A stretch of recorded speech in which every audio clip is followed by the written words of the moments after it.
Alright, I am getting this set up here.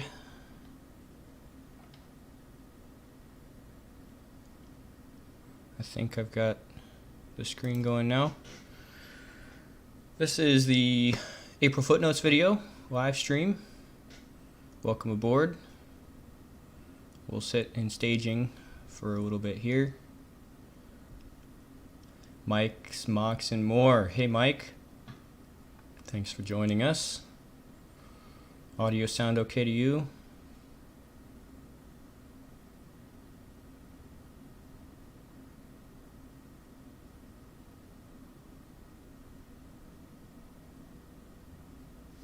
Got a couple things to go over this evening. We'll look at our analytics for the month, of course. I also have Rebrickable pulled up here. Been doing a lot of inventory, that kind of thing. Audio sounds good. We're good to go. Yeah, let's start on Rebrickable. I've been wanting to put a few more mocks on here. I don't know as I ever went back and covered some of the recent stuff that I did February and March after the train bridge. So the train bridge was kind of the last big project I did in Iowa before I moved, and then within a couple weeks of moving, I was getting Lego Racers bug again. So I had Lego Racers going, did a couple of videos and streams about a month back, but in the same time I was doing that time frame, I actually looked at some of the structures in the game and built them as mocks on Rebrickable. Of course, they're not original. These are originally designed by whoever built the models for the game. So I think I put that in most of these, but I ended up with 3 of the little outpost buildings. First one was the Mars, then I did a Sandy Bay and an Arctic, and then I also did the start gate with the propellers and the portal. So kind of 5 mocks from Lego Racers 2. Not really mocks though, just kind of a community build. So most of them, it's pretty clear which pieces are used and which, what goes where. The start gate is actually the one that's a little bit weird in the game. Some of the parts are not to scale, and so they have like a bigger or smaller version. So that's the one that I took a few liberties with. But the other buildings are pretty much a direct translation from the game. And yeah, I think it turned out okay. So I put all those up in like February, and then Brickstar did a video about the one of the Star Wars exclusive items. It's harder to find with the Boba Fett figure, Miniland figure, and that got me interested in the set. So I tracked down some reference images and built the other 2 figures from that set, which actually came glued. So aside from the part inventory in Bricklink, there's not a lot to go off of when building these. So I took a stab at it and put instructions here on Rebrickable. Mr. Common Sense, welcome to the chat. He-Man's Dragon Walker. I am not familiar with He-Man's Dragon Walker. You'll have to tell me about it.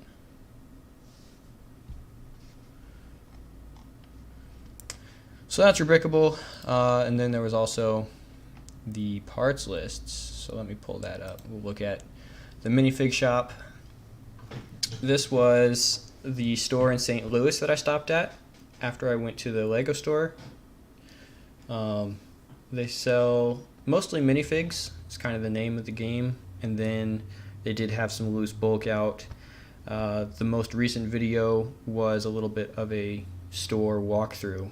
So originally I was going to have that footage be in like a complete store video with the haul and everything. And I have some stuff covering what I bought, but it was getting a little bit long. I just wanted to get the store footage out there by itself. So that's out on the channel. It's a 3-minute video. Otherwise, this is what I ended up with. I'm going to sort this by color. It's about 1,100 pieces from the minifig shop. And there's some good stuff in here. I mean, it's like a bricks and minifigs. It's kind of what I look for. So I'll just scroll through this. You can kind of see a bunch of fence stuff up here. Some nice transparent stuff. Actually really good color variety in this lot. So that's one of the things, if I do have a complete inventory, that I like to look at. You know, if I keep track of every piece that I buy from a certain lot or from a certain store. You know, how many different colors are there, how many rare pieces are there, how many retired pieces are there, that kind of thing. I think it's interesting to keep track of that. So for this one, I wrote it down somewhere. Here we go. Got my little notes. 58 unique colors. Some of them, you know, there's only one, like this royal blue was only in a couple sets. But yeah, out of these 1,100 pieces, getting 58 different colors is pretty good. I think there's like 70 active colors right now, if I checked correctly. And then, you know, if you're looking at retired colors as well, it gets into the hundreds pretty quick of, you know, what's out there to have and to choose from. And that's not even getting into obscure stuff like Clickets and some of the other not very often used colors. Color chart was helpful for that.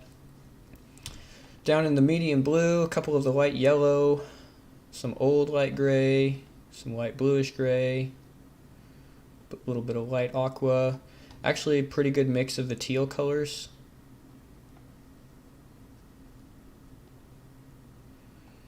Mr. Common Sense, new to me too.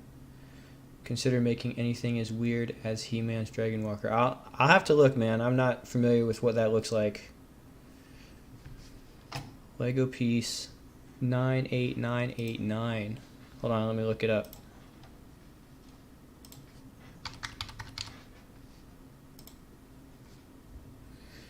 Oh, okay. It's that Technic piece, isn't it? Yeah. I can't say a whole lot about it. I haven't used that part. In case you're curious. Yeah, it looks like it's got some good connections. It's not super recent, 2012. It's a 10-year-old piece. Yeah. Alright, back to the parts list. Dark tan, dark red, some retired stuff in here, dark green, some Rock Raiders prints, and wrap it up with dark brown. Rebrickable says this stuff is all worth over $1,000. I did a deep dive into the pricing tracking about a year ago, just to see, you know, is this accurate at all? Where are these numbers coming from? And in general, I found if you're going off of Bricklink, last 6 month used prices, generally you can get close to the true value of a lot if you divide this number by 3. So let's see, what did I pay for all this? It was like $40, I think, for 1,100 parts, and a rough estimate of the Bricklink value would be close to $350. So that seems like a decent return to me. It's also stuff that's like, you know, if you're going to go out and buy directly from Bricklink, it's going to cost more than the baseline that you can get from bulk Lego. And I know I say this stuff every time I talk about getting boost, like loose bulk, but it's just, you know, that's one of the key reasons I keep on going back to do this kind of purchase. So that's a minifig shop. There was also Build Your Dreams. Did a video about this quite recently as well. This one was a little bit of a smaller haul, 242 pieces. Look at the colors here briefly. Yeah, that old door is good. Old white window. Some of the windshield elements. I guess I never did get a really good look at the stuff in that video. I just kind of had it in the bin. So these are the individual parts from that haul. Pretty good color variety here as well. Yes sir, yes sir. Alright, so that's your Brickable. Yeah, mostly this month I've been working on building up these inventories and, you know, tracking what is coming in, which isn't a lot. You know, I haven't done a really big bulk buy, but there's a little bit coming in, and within that stuff there's actually some stuff that's new to me, like that plate, medium or light violet plate that I talked about, is a new color. So with the variety of parts out there and retired stuff in general, there's always something else to find. So that's what I like about part hunting, is it doesn't really get old. There's always going to be more stuff to track down.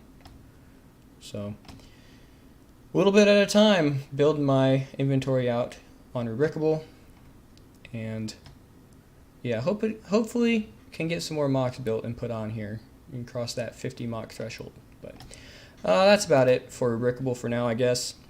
We'll jump over to the channel analytics for this month. About 16,000 views. It's about the same as March. 740 watch hours. Again, not too much change there. We saw quite a few more subscribers coming in, so thank you for the support here. That's up about 3/4 compared to March. And March was actually a slow month, so this is kind of getting us back to the rate of growth that we've had for a little while. Dipped a little bit, and now it seems like it's coming back. I know some of this was actually from cross-referencing with RR Slugger.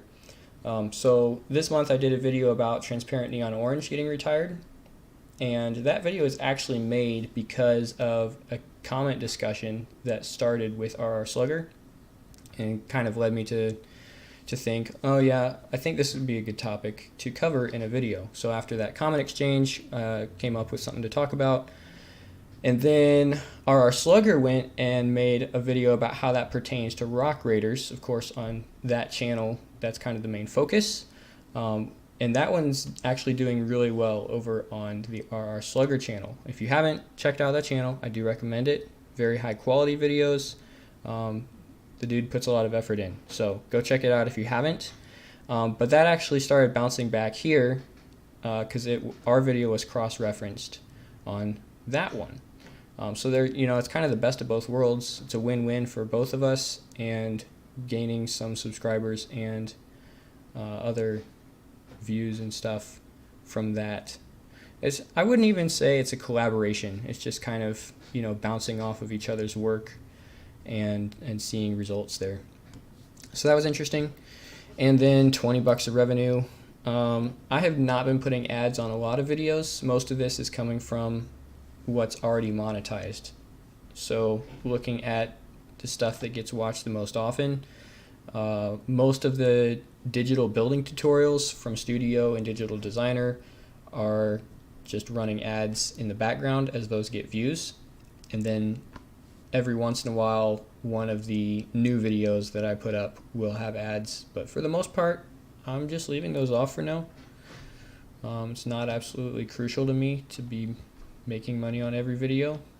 I do want it to, you know, have a little bit of a return, but I don't want to load up every piece of content that I make with ads. So it's kind of where I'm at right now.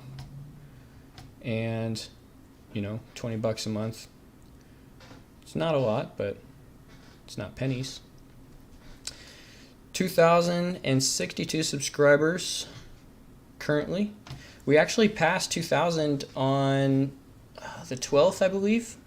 So this is up quite a bit from hitting that milestone. And as you can see from the plot, most of that did occur after, you know, the first half of the month, with that transparent neon orange video stuff coming into play and all of that going on. And in terms of how many videos went up this month, let's see.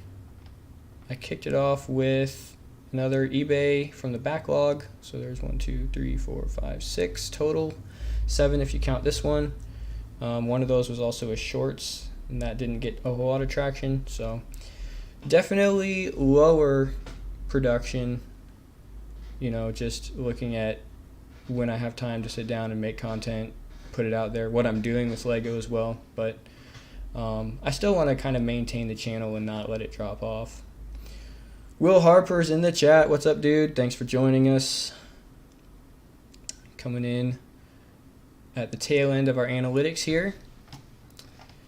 One of the other things that I try to remember to do is the vertical Lego activity board. We'll jump onto this real quick. No, not the color chart. I don't know why my computer does that. Alright, let's open it with Paint 3D. Powerhouse editor right here. I have been making a couple more purchases. You can see that yellow coming in here in April. Mostly this is eBay stuff. I've been finding smaller, you know, 4 or 5 pound lots that are worth putting bids on. So I'm keeping an eye out for that. Actually, I just got some stuff in yesterday that I'm working through. So I might be looking at some of that as we go into May. Some retired stuff. But yeah, not buying anything huge. I'm not buying anything, you know, like new and sealed box. Still focusing on the used Lego at the moment. But yeah, we'd definitely like to see a little bit more of the blue, the mock building come back in. Had quite a bit of that in January. And that was definitely, you know, I was actually taking more time off of work than I usually would to work on some of that. Some of that was just knowing that I was getting ready to move, and so I wanted to focus and finish up a few projects before that. And also, you know, I had just got some of the workshop how I wanted it with organization and sorting, so I was trying to utilize that as well. Then I moved in February. That pretty much dropped off. Like we were talking about at the beginning of the video, I did a little bit with the Lego Racers 2 on Rebrickable, but really since that I have not been doing a lot of mocks. I have had some ideas that I'd like to dive into, but another thing that comes into play here is most of the collection is still in Iowa in storage. So before I really get going on anything like a bigger project, I'd like to try to get some of that back here in Illinois. So whenever I go back and visit home next, I'll probably try to load up some of that collection, bring it out here, and get something set up. You know, it won't be the same workshop that I've had, but at least some kind of building desk would be nice to have going for that. So we'll see. That may or may not happen in June, and then I know I'll be back in July. So as we get into the summer here, we'll probably see some of the collection joining me here in Illinois. Tina Bricks, welcome to the chat. Making friends in the chat there, nice. A little bit more, and then I'll probably call it good for this stream. We're already at 20 minutes, but I had mentioned the minifig shop pictures in the community post, so I'm going to go through those. I've got 13 pictures here. The main attraction at the minifig shop was the Classic Space display, and I visited their website afterwards, and this is something they actually rotate, you know, what they have on display throughout the year. So if I go back at some point in the summer or fall, this will probably be different, and they'll have a different display set up. So that's pretty cool. You know, it's not static. They have everything posed, and I think they have fun with it. And it was fun to look at. Some of the stuff in the display is actually for sale as well. You can see the prices on some of the Classic Space. So yeah, this display was kind of the focal point of the room. Definitely conversation piece if you weren't too busy picking parts. And I'll mention this now, a lot of these pictures are also on my Flickr. So if you want to look at these in more detail, I've linked that on our channel page. You can go check it out at any time. These are the original helmets, so original parts. It's always good to see that. There is definitely an emphasis on minifigs at the shop, even though I didn't buy any. I think they had, very fair prices. One of the things that struck me was they're all out in the open, so you can kind of, reach in. If you want a better look at one of them, you can just, grab it and inspect it. A lot of places like Bricks and Minifigs, they're all behind glass or they're in a little bubble. You don't necessarily have that much access. So there's definitely an aspect of, being more, the minifigs being more accessible at this store. So that was good to see. There's some more stuff from the diorama. Oh, I wanted a picture of this computer because I can't tell if that's an actual official print or if that's like a fan-made design. The buttons are very similar, but the screen I don't think I've seen before. So I was curious. I was going to try to find that, if that's an official print or not. It's like a minifigure CAT scan or something. A little lounge room. And the farm in the dome. And then the aquatic research building. Yeah, there's lots of good stuff in this display. Some of their sets here. Assembly Square for $250. That's not bad. Of course, that's out of the box and built. Don't know if there's any extras with that. Assembly Square may be going into retirement. There was some conversation on YouTube. One of the comments, I don't remember whose channel or where it was, but actually it was probably Rubricable, on the Rubricable forum. There's rumors of when Assembly Square is getting retired, because right now this is their anniversary set for 10 years, I think. And now that we're in the 15th year of modular buildings, is there going to be another anniversary marker, or is 5 years enough for an anniversary set? So probably by the end of the year this set will be retired, but it's been, it's had a good long run. I almost got this at a garage sale. I was between the Assembly Square and the Brick Bank. Ended up going with the Brick Bank. So far I don't necessarily regret not getting it. That was probably the cheapest opportunity I'll ever have to get it. But yeah, it was probably okay that I didn't spend, I think it was $150 to get that at the time. I ended up getting the Brick Bank for $90 instead at that garage sale. That was before I started the channel.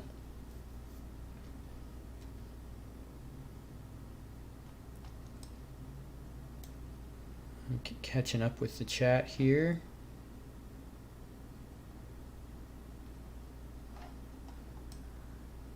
Yeah, sorry, I haven't been paying too much attention. Get through these pictures. I guess that's it. There's definitely a lot of selection in the bulk. I guess I didn't get a lot of pictures from that, but they had several totes stacked underneath the loose tables. So here's the corner of one of the loose tables. Yeah, they had a bunch of these totes that had just loose stuff in them, probably specifically to refill when the loose got, towards empty. But they didn't seem to mind if people opened these up and rummaged through them. There was one guy looking for an inverted yellow slope, or one of the steeper ones, 75 degrees, and he was looking through every single bin for that piece. I think he did finally find one. So they're not necessarily off limits, but I don't think, they're definitely promoted to go and rummage through those bins. I think for the most part you can find what you're looking for on the open tables. But that was the minifig shop in St. Louis. So I think that is all I wanted to cover. Again, thanks to our new subscribers joining us here in April. Seeing that growth past 2,000 this month. Cross that milestone. We are also coming up on 600 videos. Not sure what the special is going to be. Every 100th video, try to do something a little different. So the previous 500 marker, we did 500 minifigs. 600 we'll probably get to in the next couple months. We'll just have to see what kind of commemorative footage I'll have ready to go. Of course, it's definitely approaching slower than the first 500 and so videos. I have not been making as many these days, but don't think I'll be dropping off. I'd like to stay in the saddle here. Get a couple videos out a month. Maybe get some more mocks going. Get some of that collection out of Iowa and into my apartment at some point. So that's all stuff I'd like to move towards as we go into May. And keep an eye out for some of this eBay stuff rolling in. I think we'll see that stuff arrive in the next couple weeks. I might cover a little bit of that here as well. Alrighty, I think that's it for the stream. Some activity going in the chat. Yeah, I wasn't very present over here. Here we go.